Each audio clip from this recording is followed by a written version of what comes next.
Bonjour peuple de Dieu, c'est le pasteur Jérémia, aussi connu sous le nom de pasteur Loïc.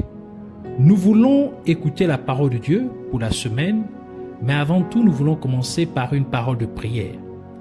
Alors en signe de révérence à notre Père Céleste, à notre Dieu, baissons nos têtes et prions ensemble.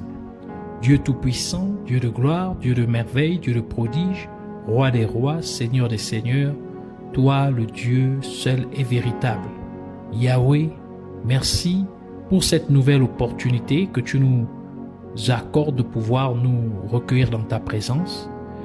Nous venons nous humilier au-devant de toi, implorant ta compassion, ta miséricorde, ton pardon pour tout ce que nous avons pu faire, dire et penser, qui ne t'a pas honoré et glorifié pour toutes nos mauvaises intentions. Pardonne-nous, nous te prions au nom de Jésus-Christ, et que tu puisses encore, Seigneur, nous conduire, Seigneur, durant ces moments. Que tu nous amènes dans la profondeur de la révélation des mystères contenus dans ta parole. Nous remettons, Seigneur, toutes choses en tes mains, notre corps, notre âme, notre esprit, l'air, l'atmosphère, nos pensées et notre cœur, tout autour de nous et en nous, nous remettons toutes choses en tes mains. Prends le contrôle de tout. Règne, Seigneur, en maître absolu, au nom de Jésus-Christ. Tu as dit que là où l'Esprit de Dieu est, il y a la liberté. Et parce que ton Esprit est là parmi nous, que nous soyons libres, Seigneur, de recevoir de toi, libres d'interagir, Seigneur, avec toi, libres de te servir. Au nom de Jésus-Christ, connecte-nous à la fréquence, Seigneur des cieux, à la fréquence de ton trône, à la fréquence de ton cœur. Au nom de Jésus-Christ.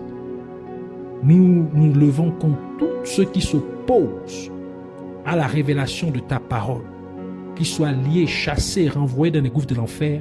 Au nom de Jésus-Christ, nous prions ainsi. Amen.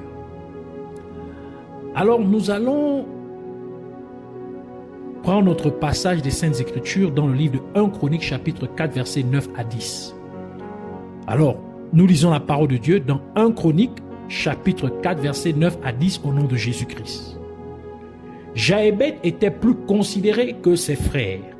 Sa mère lui donna le nom de Jaébet en disant « C'est parce que je l'ai enfanté avec douleur. » Jaébet invoqua le Dieu d'Israël en disant « Si tu me bénis et que tu étendes mes limites, si ta main est avec moi et si tu me préserves du malheur, en sorte que je ne sois pas dans la souffrance. » Et Dieu accorda ce qu'il avait demandé.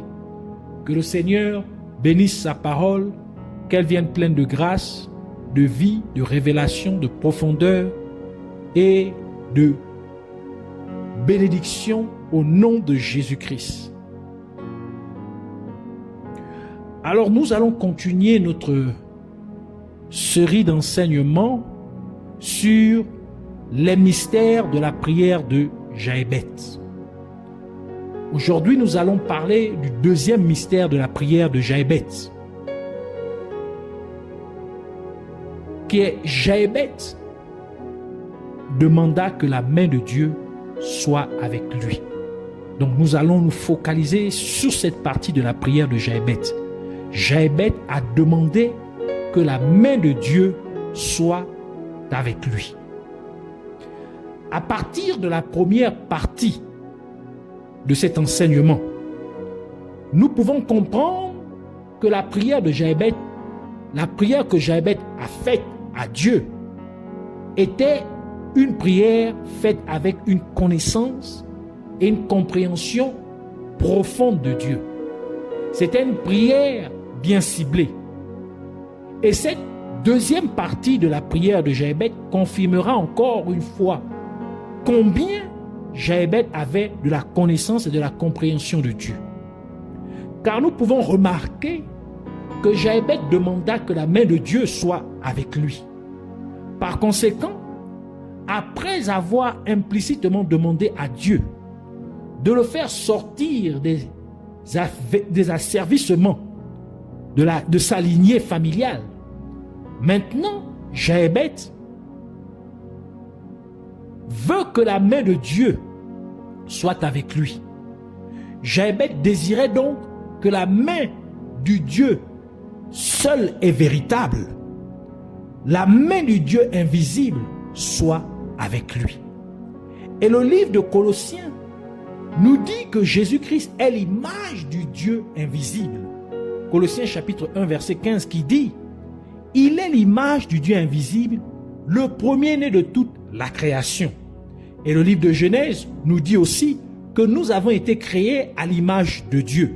Genèse chapitre 1 verset 26 à 27 qui dit « Puis Dieu dit, faisons l'homme à notre image, selon notre ressemblance, et qu'il domine sur les poissons de la mer, sur les oiseaux du ciel, sur le bétail, sur toute la terre et sur tous les reptiles qui rampent sur la terre. » Dieu créa l'homme à son image, il le créa à l'image de Dieu, il créa l'homme et la femme. Ainsi, parce que Jésus-Christ est l'image du Dieu invisible, cela implique tout simplement que nous avons été créés à l'image de Jésus-Christ. Et nous pouvons également remarquer que lorsque Dieu a créé toutes choses, il a seulement parlé afin que la chose particulière vienne à exister. Et la chose fut.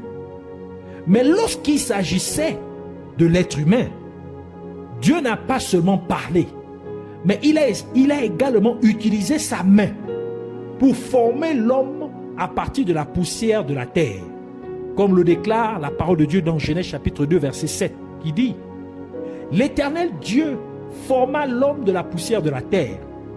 Il souffla dans ses narines un souffle de vie et l'homme devint un être vivant. » Par conséquent, en demandant à la main de Dieu d'être avec lui, Jabez avait la compréhension de ce que la main de Dieu était capable d'accomplir. Jabez comprit que c'était la même main de Dieu qui avait créé l'être humain à partir de la poussière de la terre. Et Jabez voulait que cette même main de Dieu soit avec lui. Jabez voulait que cette main de Dieu fasse de lui une nouvelle personne. Dieu prit donc la boue, c'est-à-dire la poussière de la terre, pour former un corps à l'être humain. Et si Dieu devait s'arrêter là, cette œuvre de la main de Dieu aurait été un chef-d'œuvre de la plus grande valeur. Ainsi, en demandant à la main de Dieu d'être avec lui, Jabez demandait à Dieu de faire de lui le produit de sa main. Jabez demandait à Dieu de faire de lui un chef-d'œuvre. Ainsi, et c'est pourquoi notre passage principal des Saintes Écritures dit que Jabez était plus considéré que ses frères, en d'autres termes, plus honorable que ses frères. Ce qui veut dire que Jabez avait plus de valeur que ses frères, tout simplement parce que la main de Dieu était avec Jabez. Ce qui signifie que la main de Dieu avait renouvelé Jabez. Et cela nous dit que lorsque la main de Dieu est avec vous, vous serez un chef-d'œuvre aux yeux de toute la création. Et c'est pourquoi le livre de Romains nous dit, dans Romains chapitre 8, verset 19, « Aussi, la création attend-elle avec un ardent désir la révélation des fils de Dieu. » Lorsque Jabez demandait ainsi que la main de Dieu soit avec lui, Jabez voulait que Dieu l'entraîne dans un processus de transformation. Jabez voulait que Dieu l'emmène dans un processus de continuité. En d'autres termes, Jabez voulait que Dieu le fasse évoluer au fil du temps. Jabez voulait que Dieu fasse de lui une meilleure version de lui-même au fil du temps. Jabez demandait en fait que chaque jour, Dieu le rende meilleur qu'il ne l'était hier. Et c'est pourquoi le livre d'Éphésiens déclare dans Éphésiens chapitre 2 verset 10, « Car nous sommes son ouvrage. » Donc l'ouvrage de Dieu, ayant été créé en Jésus-Christ. Rappelez-vous qu'il est l'image du Dieu invisible. pour de bonnes œuvres que Dieu a préparées d'avance afin que nous les pratiquions. La version New Living Translation dit « Car nous sommes le chef-d'œuvre de Dieu ». C'est-à-dire que lorsque la main de Dieu est avec vous, les gens qui vous ont vu hier ne vous reconnaîtront point aujourd'hui, car vous seriez une meilleure version de vous-même. Et cette transformation aurait lieu chaque jour.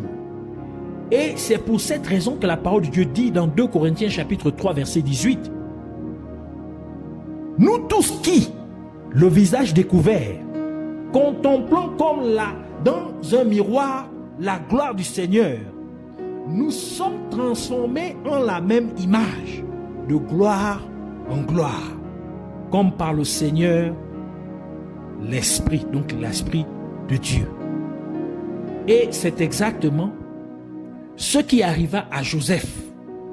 Car lorsqu'il était encore avec son père et ses frères, Joseph n'était qu'un faiseur de songes. Mais lorsqu'il fut vendu aux Égyptiens, Joseph devint gérant de toute la maison de Potiphar et de tous ses biens. Et quand Joseph fut mis en prison, il devint non seulement le gestionnaire de toute la prison, mais Joseph devint aussi un interprète de songes. Et plus tard, Joseph fut non seulement un interprète de songes, mais il devint également le premier ministre de tout le pays d'Égypte. Par conséquent, nous pouvons voir que Joseph a toujours été une meilleure version de lui-même, malgré l'adversité, malgré les problèmes.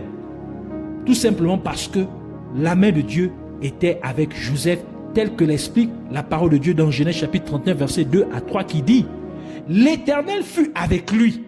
Donc la main de Dieu fut avec lui. Et la prospérité l'accompagna. Donc le résultat du fait que la main de Dieu soit avec vous, c'est la prospérité. Donc vous réussissez dans tout ce que vous entreprenez. Il continue pour dire, il habitait dans la maison de son maître, l'Égyptien. Son maître vit que l'Éternel était avec lui et que l'Éternel faisait prospérer entre ses mains tout ce qu'il entreprenait. Et c'est la même chose que Dieu fit lorsqu'il créa l'être humain. Car lorsque Dieu a pris la poussière de la terre, il a d'abord fait un corps d'argile, c'est-à-dire un corps de boue. Et ensuite, Dieu a fait de ce corps d'argile une âme vivante. Donc un être vivant. Nous pouvons ainsi voir que Dieu fit passer l'homme d'un être unidimensionnel à un être tridimensionnel. Car l'être humain est fait de corps, d'âme et d'esprit. Et parce que chaque partie de l'être humain a des facultés, donc en faisant de l'homme un être tridimensionnel, Dieu a donc développé les facultés de l'être humain, car l'être humain peut utiliser son corps pour interagir avec le domaine physique. Il peut utiliser son âme pour ressentir, car l'âme est le siège des émotions. Et l'être humain peut utiliser son esprit pour penser. Et tout cela nous révèle donc qu'en demandant à Dieu d'être avec lui, qu'en demandant à la main de Dieu d'être avec lui, Jabez demandait implicitement à Dieu de développer ses facultés dans les 3 dimensions de son être humain. Et cela était également vrai pour Joseph, comme nous l'avons déjà expliqué. Et nous savons que c'est le potier qui donne une forme à l'argile. Et la forme de l'argile est le résultat de la pensée du potier. Et avant de prier Dieu, Jabez éprouvait beaucoup de souffrance parce que sa mère lui avait donné un nom basé sur la souffrance qu'elle avait vécue. Ainsi, le type de vie que Jabez vivait avant sa prière était le résultat de la pensée de sa mère. Et c'est la raison pour laquelle Jabez pria Dieu en demandant que la main de Dieu soit avec lui. En d'autres termes, Jabez demandait à Dieu de donner à sa vie une forme différente de celle que sa mère lui avait donnée. Car Dieu est le véritable potier. Et nous, les êtres humains, sommes l'argile entre ses mains. Comme l'a déclaré le prophète Ésaïe dans Ésaïe chapitre 64, verset 8 qui dit « Cependant, ô Éternel, tu es notre Père, nous sommes l'argile et c'est toi qui nous as formés. Nous sommes tous l'ouvrage de tes mains. » Par conséquent, Jabez disait à Dieu qu'il refusait d'être le produit de la pensée de sa mère, mais qu'il voulait être le produit de la pensée de Dieu. Jabez voulait être le produit de la main de Dieu, car Dieu est le vrai potier, il est le véritable potier. En d'autres termes, Jabez se prévalait d'être modélable entre les mains de Dieu. Et la parole de Dieu dit que nous sommes le corps du Christ. 1 Corinthiens chapitre 12 verset 27 qui dit « Vous êtes le corps du Christ et vous êtes ses membres, chacun pour sa part. Et chaque membre du corps joue un rôle spécifique. Et c'est le caractère unique de chaque membre qui donne son importance à ce membre particulier. Et le fait que Dieu vous ait rendu unique, donc, il ne peut et il n'y aura jamais de version de vous. Par conséquent, vous êtes une marque déposée, faite au ciel ou conçue au ciel par la main même de Dieu. Ainsi, votre vie est faite de phases. Et lorsque la main de Dieu est avec vous, vous connaîtrez une amélioration dans chaque phase de votre vie. Car ce que Dieu ferait de vous l'année prochaine serait une meilleure version de ce que vous êtes aujourd'hui. Par conséquent, le temps deviendrait désormais une opportunité pour vous d'être meilleur. Car plus le temps passe, plus Dieu vous améliore. Plus le temps passe, plus Dieu vous bonifie. Car Dieu est le maître des temps et des circonstances, comme le déclare le livre de Daniel, dans Daniel chapitre 2 verset 21 qui dit « C'est lui qui change les temps et les circonstances. » La première partie du verset. Et c'est pourquoi le roi David a dit dans Psaume 31 verset 15, dans la première partie du verset, il dit « Mes temps sont en ta main », la version Martin. Par conséquent, vous devez savoir que Dieu, votre propriétaire, est le maître des temps et des circonstances. Et ainsi, Dieu sait ce qui est le mieux pour vous à un moment donné, car il est le maître des temps et des circonstances, car vous êtes un projet entre les mains de Dieu. Et c'est pourquoi Dieu dit ceci à Jérémie dans Jérémie chapitre 29 verset 11. « Car je connais les projets que j'ai formés sur vous, dit l'Éternel, projet de paix et non de malheur, afin de vous donner un avenir et de l'espérance. » Par conséquent, vous devez vous rappeler que vous êtes le produit de la pensée de Dieu, car Dieu est le potier et vous êtes l'argile dans sa main.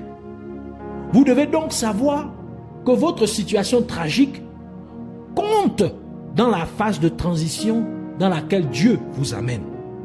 Ainsi, vous ne devez pas maîtriser votre situation négative. Vous ne devez pas maîtriser le problème auquel vous êtes confronté, car c'est une étape nécessaire vers la nouvelle phase dans laquelle Dieu vous emmène. Par conséquent, cette circonstance négative est nécessaire pour que Dieu fasse de vous une meilleure version de vous-même. Ainsi, vous ne considérez plus le temps comme votre ennemi, mais vous voyez le temps comme une opportunité pour que Dieu vous améliore. Et c'est cette prière que nous voulons faire aujourd'hui. Ainsi, tu vas répéter après moi, avec foi, cette prière au nom de Jésus-Christ. Merci Père merveilleux, Yahweh, le seul et véritable Dieu. Merci pour la révélation de ta parole que tu m'as confiée. Et je prie Abba Père, te demandant de restaurer ma vie au nom de Jésus-Christ. Et que ta main soit avec moi pour que tu me transformes continuellement afin que je sois toujours une meilleure version de moi-même au nom de Jésus-Christ. Ainsi, au fil du temps, permets-moi de m'améliorer au nom de Jésus-Christ. Et à partir de ce mois, permets-moi d'être une amélioration de ce que j'étais le mois précédent. Et que cela se produise donc chaque mois au nom de Jésus-Christ. Et alors que nous sommes sur le point d'entrer dans une nouvelle année, permets-moi d'être en effet une personne complètement améliorée par rapport à ce que je suis cette année au nom de Jésus-Christ. Et je prie, Père glorieux, te demandant de m'aider à accepter et à supporter toutes les difficultés que tu pourrais mettre sur mon chemin, étant entendu que ce n'est qu'un pas vers la phase de la nouvelle version améliorée de ma personne. C'est pourquoi je prie pour que tu m'aides à embrasser et à apprécier chaque adversité que tu amènes sur ma voie de telle manière que je ne la ressente plus comme une douleur, mais que je m'en réjouisse, comme l'a déclaré l'apôtre Paul, car je considère que la difficulté de cette adversité n'est pas digne d'être comparée à la gloire qui sera révélée en moi par Jésus-Christ.